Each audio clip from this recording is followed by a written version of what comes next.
नमस्ते सबैजनालाई। म घनेन्द्र मगर र म पेसाले ड्रइङ टिचर प्लस म डान्स टिचर पनि हुँ।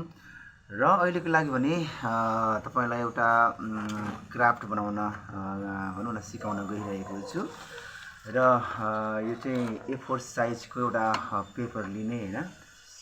र यो A4 साइजको यो रेड कलरको यहाँले देखिरहनु भएको छ। यो कार्ड चाहिँ म के बनाउँछु आज भन्दाखेरि एउटा म एउटा फ्लावर बनाउन गइरहेको छु। स्पेसल यो चाहिँ जो चाहिँ यो क्राफ्ट सम्बन्धी अलिकति नलेज राख्नुहुन्छ, क्राफ्टमा अलिकति विशेष रुचि राख्नुहुन्छ हैन। र विशेष गरी क्राफ्ट प्रेमीहरूको लागि चाहिँ हो यो। र त्यसै गरी अलिकति स्कुलका बच्चाहरूको लागि पनि यो उपयोगी नै छ। तपाईको पेपर को केही कुराहरू बनाउन चाहनुहुन्छ, क्राफ्टहरू बनाउन चाहनुहुन्छ भने यहाँनिर म सिकाउन गइरहेको छु। फ्लावर एउटा सिम्पल फ्लावर रहेको छ। यो कसरी बनाउने हो सामान्य फुल हैन, यो म सिकाउन गइरहेको छु। यो A4 साइजको पेपर लिने। अब यसलाई यो कुनाबाट है, यो कुनाबाट फोल्ड गर्ने। यो चाहिँ कस्तो तरिकाले फोल्ड गर्ने भन्दाखेरि यो ट्रायंगल टाइपले फोल्ड गर्ने है, ट्रायंगल टाइपले फोल्ड गर्ने।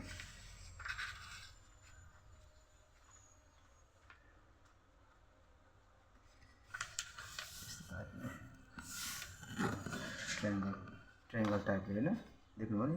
यसलाई चाहिँ यो भागसँग मिलाउने ट्याक्क हैन, फोल्ड गरेर यो भागसँग ट्याक्क मिलाउने। अनि त्यसपछि यसलाई यो जुन जहाँनिर फोल्ड भएको छ त्यसलाई चाहिँ यो राखेर स्केल राखेर यसरी चट्टिने है। भनेपछि यो हाम्रो सेप कस्तो भयो भन्दाखेरि यो सेप भयो स्क्वायर टाइप हैन। यो चाहिँ बराबरी भुजाहरू बराबरी छ सबैतिर हैन, नाप्दाखेरि बराबरी छ। अब यसलाई यो 1 फोल्ड भयो हैन। त्यसपछि फेरि पनि ट्रायंगल टाइपले नै फोल्ड गर्ने, 2 फोल्ड, दुईटा फोल्ड भयो। त्यसपछि फेरि अर्को ट्रायंगल टाइपले नै फोल्ड गर्ने, फेरि बराबरी है। यसरी देख्दाखेरि ट्रायंगल टाइपै देखिन्छ नि त हैन। तपाईलाई म फेरि देखाउँदैछु।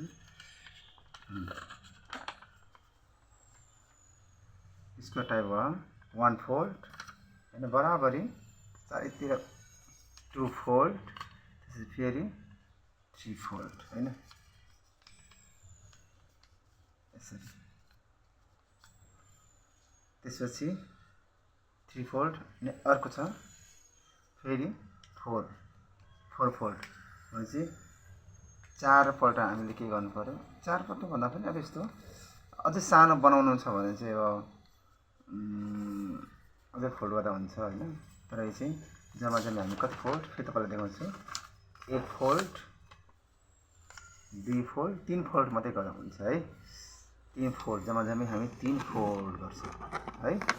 त्यसपछि अब यो जुन यहाँनिर चाहिँ यो बीचको सेन्टर भाग छ नि, यो सेन्टर भागलाई चाहिँ बीचमा राख्ने, मुनि राख्ने भनौँ न, मुनि राख्ने। अनि यो सेन्टर भागलाई चाहिँ अनि अरू भागलाई चाहिँ माथि राख्ने है। अब त्यसपछि एउटा सेप दिने, फुलको सेप यो आकारको है। यो आकारको सेप कसरी दिने भन्दाखेरि यो टाइपले दिने है।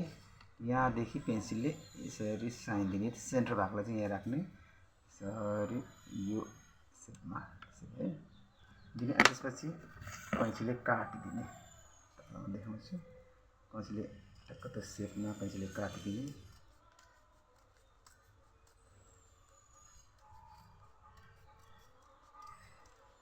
टक्क काटिदिने, सेपमा काटिदिने। यो भागलाई साइड लगाइदिने काटेर हैन।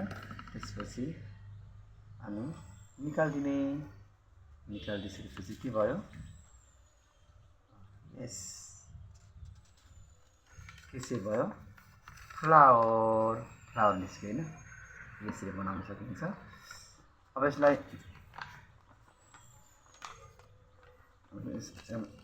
यो टाइपले फेरि फोल्ड गरेर यसो यो गरेर चाहिँ यसरी फ्लावर पनि बनाउन सकिन्छ यो टाइपले होइन, अथवा यत्तिकै सिम्पल टाँच्दा पनि भइहाल्छ यहाँनिर होइन, यत्तिकै राख्दा पनि भइहाल्छ। यो चाहिँ सिम्पल तपाईँको लागि यो सिम्पल बेस्ट है, जो कोहीले पनि बनाउन सक्ने फ्लावर है। तपाईँलाई कस्तो लाग्यो कमेन्ट गर्नु होला है त। Thank you.